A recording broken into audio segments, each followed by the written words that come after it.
अस्सलाम वालेकुम नाजरीन, मैं हूं बिलाल ज़फ़र। आप देख रहे हैं हमारा कनाडा। नाजरीन, 2 वीडियोस पहले मैंने आपके साथ एक वाक़या शेयर किया था कि इरफ़ान एक पाकिस्तानी लड़का है, इलेक्ट्रिकल इंजीनियर है, काफ़ी काबिल है, कनाडा आया है, उसकी शादी हुई है कनाडा में, लेकिन खुश नहीं है, उसकी कोई बात बन नहीं रही अपने ससुराल में।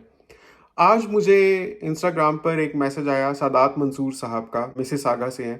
कहते हैं कि बिलाल बेटा, मैं इसको तो नहीं जानता जिसकी आपने वीडियो अपलोड की है, लेकिन मेरे पास एक ऑल्टर पर्सपेक्टिव है, क्योंकि मैं जानता हूँ कुछ इस किस्म की पाकिस्तानी फैमिलीज़ को जिनके दामाद आते हैं पाकिस्तान से, और वो जो फैमिलीज़ हैं या लड़की वाले पहले से कनाडा में सेटल्ड होते हैं, उनके साथ क्या हुआ वो मैं आपको बताना चाहता हूँ। बिकॉज़ आपकी जो वीडियो है वो एक तरफ का तो नैरेटिव शेयर करती है, लेकिन दूसरी तरफ का जो नैरेटिव है, मतलब जो लड़की वाले हैं, उनकी बात आपने नहीं सुनी। तो नाज़रीन, मैं आपको सादात मंसूर साहब की ऑब्ज़र्वेशन सुनाता हूँ कि उनके फ्रेंड के साथ क्या हुआ। लेकिन उससे पहले आपसे गुज़ारिश है कि इस वीडियो को एक थम्स अप दे दें, और अगर आपने चैनल को सब्सक्राइब नहीं किया हुआ तो प्लीज़ सब्सक्राइब कर लें। एक और आपको डिस्क्लेमर ये भी दे दूँ कि जो भी ऑब्ज़र्वेशन है सादात मंसूर साहब की, वो एक फैमिली से रिलेटेड हैं। कोई किस्सा आपके गोश गुज़ार करने का मकसद या मतलब ये नहीं होता कि कनाडा में आबाद जितनी भी फैमिलीज़ हैं किसी एक कम्युनिटी की, वो सभी एक तरह की होती हैं या सब लड़के एक तरह के होते हैं। तो कोई भी मैसेज जनरलाइज़ नहीं किया जा सकता। Having said this, Saadat Mansoor साहब बताते हैं कि उनके पड़ोस में फरहान साहब हैं, उनके साथ उनकी बहुत अच्छी दोस्ती है। तो फरहान और सादात मंसूर साहब अक्सर इकट्ठे वॉक भी करते हैं और जॉगिंग भी करते हैं, कभी-कभार स्क्वॉश खेलते हैं। फरहान साहब का दामाद इसी तरीके से पाकिस्तान से आया है। कहते हैं कि वो भी बिल्कुल सेट नहीं हो पा रहा, हालाँकि बहन का बेटा है, लेकिन कनाडा आकर वो मेंटली तौर पर एडजस्ट नहीं कर पा रहा इस फैमिली के साथ। उनका जो दामाद है उसका नाम शिराज है। कहते हैं कि शिराज काफ़ी हसास तबीयत का है। मैं ये नहीं कहता कि वो इंसान अच्छा नहीं है, लेकिन वो इमोशनल है। और शायद ये एक बात मैं भी समझता हूँ नाजरीन, के पाकिस्तानी लड़के कुछ इमोशनल होते हैं, पाकिस्तानी लड़कियां उनसे डबल इमोशनल होती हैं। लेकिन when we talk about Canada, तो यहाँ का तर्ज ज़िंदगी कुछ इस किस्म का है कि इंसान को बहुत प्रैक्टिकल बना देता है। तो इंसान का जो सोचने का ज़ाविया और देखने का एंगल होता है ना, इमोशनल्स के साथ थोड़ा सा कनेक्शन टूट जाता है। कहते हैं वो, मैं इस तरह से कह सकता हूँ कि सिराज जब आया पाकिस्तान से तो वो सोहन हलवा बनवा के लाया अपनी माँ की हाथ का, और ज़ाहिर है कि मामू के घर में आया था क्योंकि फरहान साहब उसके मामू हैं। कहते हैं कि वो समझ रहा था कि सोहन हलवा हम सबको बहुत पसंद आएगा।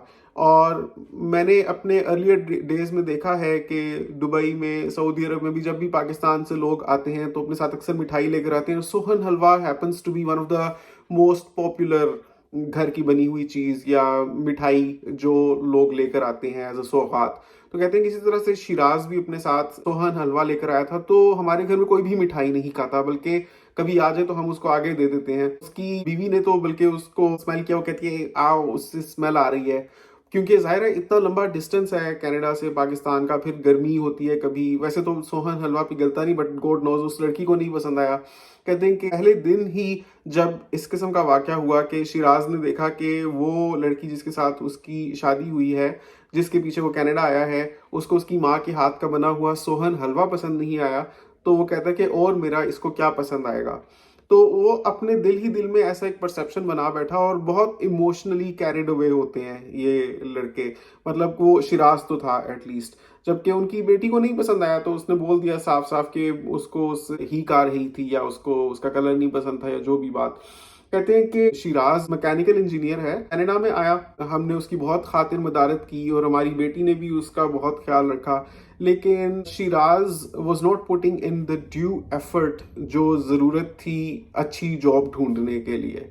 शिराज चाहता था कि वो पहली ही जॉब करे तो एज अ मैकेनिकल इंजीनियर ही करे कनाडा में आकर, क्योंकि पाकिस्तान में 1 साल हुआ था उसको ग्रेजुएट हुए, मतलब बैचलर्स किया था उसने सिर्फ, और पाकिस्तान में 1 साल से वो मैकेनिकल इंजीनियरिंग में किसी कंपनी में एक्सपीरियंस ले रहा था। तो उसका ये नैरेटिव था कि मैं अपना वो एक्सपीरियंस डिस्ट्रॉय नहीं करना चाहता, उसका जो एक तसलसल है उसको मैं बरकरार रखना चाहता हूँ कि मैं पाकिस्तान से कनाडा आ गया हूँ, लेकिन मैंने एज अ मैकेनिकल इंजीनियर ही काम किया है, मैं यहाँ भी एज अ मैकेनिकल इंजीनियर ही काम करूंगा, नहीं मिलेगा तो मैं वेट करूंगा। और वेट वो इस वजह से कर सकता था क्योंकि उनके साथ ठहरा हुआ था, ना तो उस पर कोई किराया देने की लायबिलिटी थी, गाड़ी उसको उन्होंने ब्रांड न्यू निकलवा कर दी हुई थी। कहते हैं कि मैंने उसको 2024 मॉडल टोयोटा कोरोला क्रॉस निकलवा कर दी, मतलब पिछले साल का वाकया है। तो ब्रांड न्यू गाड़ी थी, तो उन्होंने किस्तों पर निकलवा कर दी और डाउन पेमेंट कुछ की उसकी। तो वो एक्सपेक्ट कर रहे थे कि एटलीस्ट इसकी किस्तें ये खुद अदा कर देगा, ताकि उनकी बेटी को और दामाद को कनाडा में कन्वीनियंस हो, गाड़ी की कोई मसला ना हो। तो कहते हैं कि उसकी एक्सपेक्टेशन थी हमसे कि हम पूरी ही पेमेंट करें उस गाड़ी की। वो समझ रहा था एक तरह से कि हमने जैसे जहेज में वो गाड़ी दी है उसको। तो इवन दो हमने आउट ऑफ द वे जाकर बड़ी मुश्किलों से पैसे इकट्ठे करके उस गाड़ी की डाउन पेमेंट की, लेकिन अब इतने तो नहीं थे हमारे पास कि हम उसकी मंथली किस्तें भी देते रहे। तो उसके लिए मेरी बेटी तो पहले से काम कर रही थी एज अ फार्मासिस्ट, एक कंपनी के साथ वो काम कर रही थी, वो तो पैसे कमा रही थी, जॉब कर रही थी। तो हम चाहते थे कि ये भी जॉब करे, ठीक है पूरे पैसे खुद ना अरेंज करके दे, हमारी बेटी भी करेगी, लेकिन ये भी एटलीस्ट हमें मेहनत करता हुआ नजर तो आए, उसके लिए कोशिश करता हुआ नजर तो आए।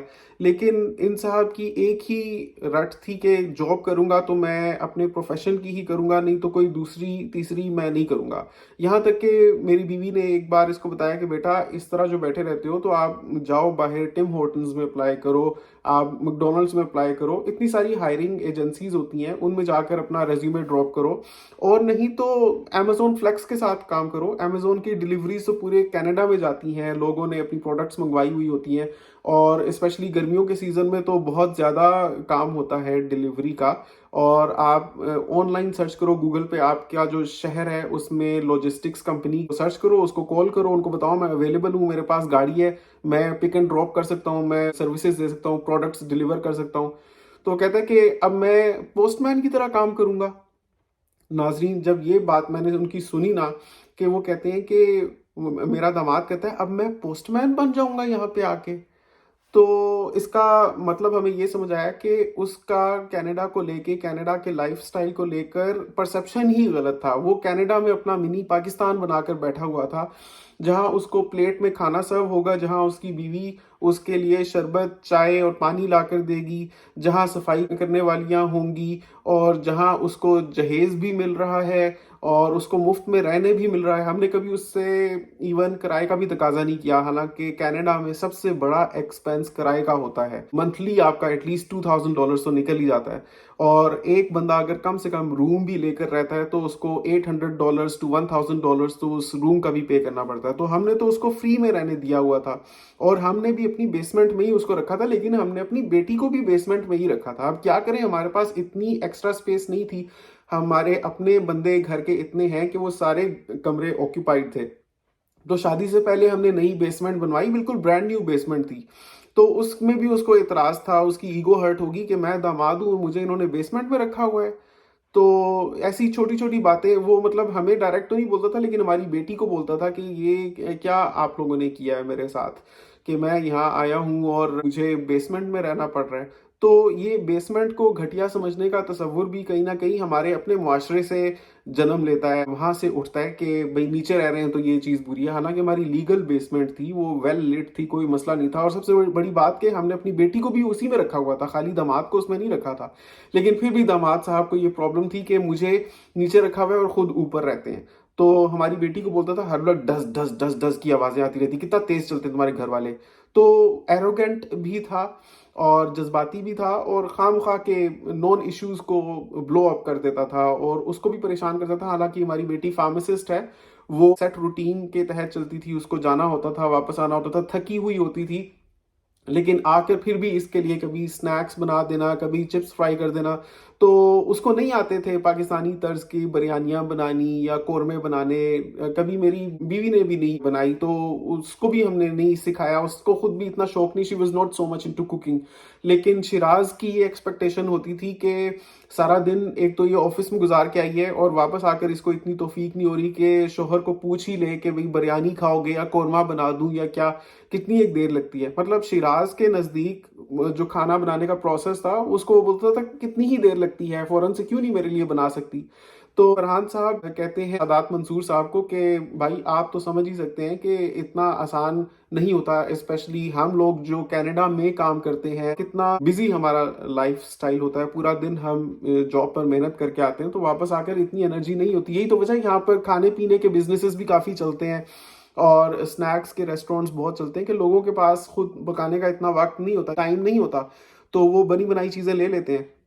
इसी तरह हमारी बेटी भी एक्सपेक्ट करती थी कि खा पी लिया होगा शिराज ने पीछे से, लेकिन शिराज साहब एक्सपेक्ट करते थे कि उनकी बेगम आकर वापस उनको बना कर दें। मतलब उनकी बातों से मुझे ये समझ आया कि वो पाकिस्तानी लड़के जो कनाडा आकर इसको पाकिस्तान का माहौल बनाने की कोशिश करते हैं, एक्सपेक्ट करते हैं कि उनको उस किस्म का ससुराल मिलेगा, उनको दामाद होने की हैसियत से उस तरह की आवभगत होगी और उसके आगे सब पेश पेश होंगे, क्योंकि एक बनाया हुआ है ना हमारे पाकिस्तान हिंदुस्तान में ये जमाई सा और पाकिस्तान में दामादों के लिए।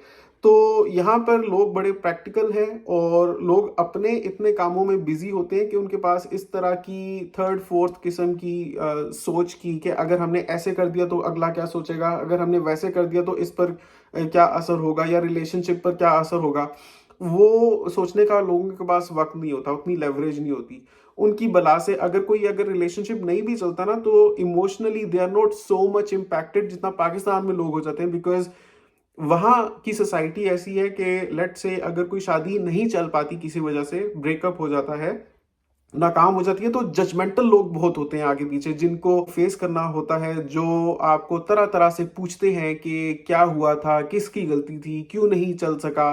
लोग बड़े अवेलेबल होते हैं ये वजूहात पूछने के लिए, आकर टोल लगाने के लिए, अंदाजे लगाने के लिए, फिर आपस में बैठकर गॉसिप करने के लिए कि बताया तो ये जा रहा है लेकिन मुझे लगता है कि असल मामला ये है। चाहे लड़के का हो कसूर या लड़की का कसूर हो, मतलब लड़की वालों की तरफ बैठेंगे तो लड़के का कसूर बनाएंगे, लड़के वालों की तरफ बैठेंगे तो लड़की का कसूर बनाएंगे।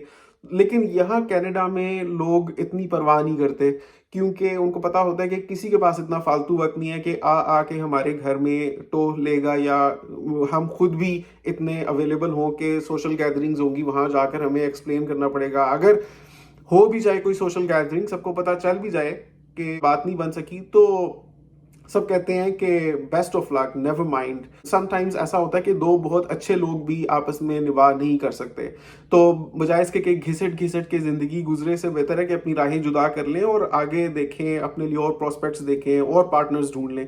यहाँ ये माइंड सेट होता है, ऐसा नहीं होता कि अगर नहीं बन रही बात तो लाजमी खप जाना है, मर जाना है, लेकिन इसी के साथ गुजारा करना है। किसी भी तरह से शिराज को हर्ट करने का प्रोग्राम नहीं था या कोई इंटेंशन नहीं थी, लेकिन वो बात बे बात, छोटी छोटी बात से बतंगड़ बना लेता था और इमोशनली हर्ट हो जाता था, और उसको लगता था कि उसकी बीवी उसके लिए दस्तयाब रहनी चाहिए।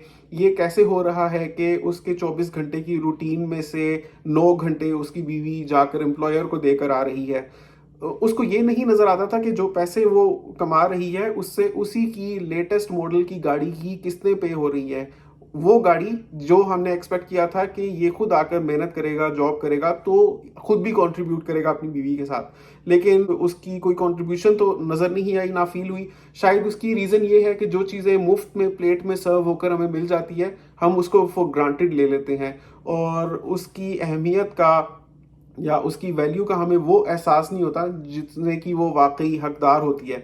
इसी तरीके से शिराज को भी जब वो कनाडा आया, बनी बनाई नई बेसमेंट मिल गई रहने के लिए, ड्राइव करने के लिए लेटेस्ट मॉडल की टोयोटा करोला क्रॉस मिल गई, घर में भी उसको अच्छा माहौल मिल रहा था, लेकिन उसकी शिकायत ही थी ससुराल के साथ कि उसको दामाद की तरह से वो इज्जत नहीं मिली जो उसको मिलनी चाहिए थी। उसको लगता था कि पाकिस्तान में अगर उसकी शादी होती तो उसको बहुत ज़्यादा हाथों पर उठाया जाता। ये कनाडा में आया है तो यहाँ इसको बेसमेंट में रहना पड़ रहा है। वो ये नहीं देख रहा कि हमारी वजह से उसको कनाडा की सिटीजनशिप मिल रही है। तो आपकी वीडियो में मैंने देखा था कि वो जो लड़का है इरफान, उसको उसके ससुराल वाले मजाक कभी कर रहे हैं कि आपको हमारी वजह से सिटीजनशिप मिल रही है। ऐसे वैसे करना तो नहीं चाहिए, लेकिन fact of the matter is कि ये इतनी प्राइज्ड पोजेशन है और इतना मुश्किल से ये चीज़ मिलती है। लोग तो क्वालिफाई नहीं कर पाते इवन परमानेंट रेजिडेंस के लिए, इसको बैठे बिठाए सिटीजनशिप मिल रही थी। तो अगर उसने कोई एक दफ़ा मजाक में कह दिया, मैं ये समझता हूँ, सादात मंसूर साहब कहते हैं कि ये जो नए लड़के आते हैं इनको बहुत ज़्यादा फ्लेक्सिबल होके आना चाहिए और थोड़ी सी कड़वी कसीली बातें भी कहाँ नहीं होती, ऊंच नीच कहाँ नहीं होती। कोई ऐसा तो नहीं होता कि सिर्फ मीठी ही मीठी बातें होंगी, कभी कोई कड़वी बातें कहीं नहीं होंगी। कोई घर का मामला देख लें, कोई दफ्तर का मामला देख लें, कोई बिजनेस मैटर्स देख लें, कहीं भी आप देख लें, ऐसा तो नहीं होता कि सब कुछ बस अच्छा अच्छा अच्छा अच्छा अच्छा अच्छा जा रहा है। कहीं ना कोई बात डाइजेस्ट करनी पड़ती है, किसी बात को बस जाने देना चाहिए, आपको एक कान से सुनकर दूसरे से निकाल देना चाहिए। आपको देखना चाहिए कि असल में रिश्ता मैटर करता है। असल में ये मैटर करता है कि आप आए हो कनाडा, आपको ना खुद से कोई एकोमोडेशन ढूंढनी पड़ रही है, ना आपको गाड़ी की कोई खेचल में से गुजरना पड़ रहा है, आपको बना बनाया घर मिल गया, आपकी बीवी मिल गई है, आपको सिटीजनशिप मिल गई है। आप मेहनत करो, आप इसी पर अड़े हुए हो कि आप एज अ मैकेनिकल इंजीनियर ही काम करोगे, वही आपको मिलेगा, तो आपने यहाँ पर शुरू करना है, वरना तो ऐसा हो के नहीं देगा। कभी कभार पाकिस्तान से जो दामाद आते हैं वो बड़ी गलत एक्सपेक्टेशंस के साथ आते हैं। यहाँ पर लोग गलत नहीं होते, लोग मुख्तलिफ बहुत होते हैं पाकिस्तान से जरूर, क्योंकि हालात और यहाँ का सिस्टम उनको मुख्तलिफ बना देता है, उनको बहुत प्रैक्टिकल बना देता है। और लोग इस पर बिलीव करते हैं कि खुद मेहनत करके हर बंदा, मतलब कि each and every person regardless of gender differences, जो भी एबल है वो काम करे, और किसी किस्म के काम को यहाँ पर छोटा नहीं समझा जाता। सादात मंसूर साहब कहते हैं कि मैंने खुद एज अ क्लीनर काम किया हुआ है यहाँ पर, as a personal support worker काम किया हुआ है यहाँ पर, जहाँ मैं बुजुर्गों को असिस्ट करता था, उनको वॉशरूम लेकर जाता था, उनको लेकर आता था, उनके घर में टाकियां लगा देता था, उनके बर्तन में धो देता था, तो मुझे आवरली उसकी वेज मिलती थी। तो सारी उम्र हमने भी इसी तरीके से काम किया और कभी किसी काम को हमने बुरा नहीं जाना। लेकिन हमारे मुआशरे का अलमिया ये है पाकिस्तान का कि फारिग तो बैठ जाओ, वो इतनी बुरी बात नहीं है, लेकिन मेहनत करके कोई ऐसे काम से पैसे नहीं कमाने जिसको हमारा माशरा बुरा समझता है। फिर चाहे वो इलेक्ट्रिशियन हो, चाहे प्लम्बर हो, चाहे क्लीनर हो, क्लीनर तो छोड़ ही देना, चाहे कोई वेल्डर हो, चाहे कोई मजदूर हो, ये सारे काम a big no no no no no. काम मिलेगा तो या तो एज अ मैनेजर काम करना है, या एज एन इंजीनियर काम करना है, एज अ डॉक्टर काम करना है, तो वो काम है, वरना उससे अलावा कोई काम है तो वो उससे बहुत नीचे के लेवल का काम है। तो इस तरह का माइंडसेट कभी भी इस तरह के वेस्टर्न सोसाइटीज में आके एडजस्ट नहीं कर पाता। यही वजह है कि शिराज की फिर नहीं बन पाई, और शिराज चला गया, सबको छोड़ छाड़ के पाकिस्तान वापस चला गया। वो भाग गया एक तरह से, मतलब कि वो था भी थोड़ा सा यंग, और उनकी बेटी भी बड़ी थी उम्र में। इसी वजह से उन्होंने मुझे कांटेक्ट किया कि काफ़ी फैक्टर्स सिमिलर थे। मेरी जो 2 वीडियोस पहले की स्टोरी थी उसमें भी जो लड़की थी वो लड़के से 6 साल बड़ी थी या 5 साल बड़ी थी, तो उनके पड़ोसी की बेटी भी अपने शोहर से कोई 3 साल बड़ी थी। तो कहते हैं कि वो तो 22 ईयर्स का था, तो अभी तक बच्चा ही था, और वो इतना तंग आया कि वो पाकिस्तान वापस भाग गया। हमें पता भी नहीं चला, और उसने टिकट कराया और वहां से हमें पता चल रहा है एयरपोर्ट से कि जनाब जा रहे हैं। हमने भी जाने दिया, और बाद में ऑब्वियसली वो रिश्ता अपने इख्तिताम तक पहुंच गया। लेकिन बहुत ज़रूरत है पाकिस्तान से भी आने वाले लोगों को, चाहे वो किसी के दामाद बनकर आ रहे हो या वो एज अ फैमिली आ रहे हो जैसे हम लोग आए हैं, कि वो समझें, उनको पता हो कि what they are getting themselves into. Not necessarily if things are different, things are bad too, चीज़ें मुख्तलिफ होती हैं, लेकिन हर जगह का अपना लाइफ स्टाइल होता है। जो चीज़ आपके मुल्क में बुरी समझी जा सकती है वो वहाँ अच्छी समझी जा सकती है, और वहाँ के बुराइयाँ आपके मुआशरे की अच्छाइयाँ हो सकती हैं। सो सारे डिफरेंसेस समझते हुए सोचा समझा फैसला करके ही बाहर मूव करना चाहिए। आप क्या समझते हैं नाजरीन के आम तौर पर किसका कसूर होता है जब इस तरह की शादियाँ नहीं निपती? क्या दामाद का कसूर है या ससुराल वालों का कसूर है जो ओवरसीज़ पाकिस्तानी है और पिछले 2 दहाइयों से ज़्यादा से कनाडा में मुकीम है? नीचे कमेंट्स में अपनी राय का इजहार ज़रूर कीजिएगा। आपसे मुलाकात होती है इंशाल्लाह अगली वीडियो में। अपना बहुत ख्याल रखिएगा। नेक्स्ट टाइम तक के लिए अल्लाह हाफ़िज़।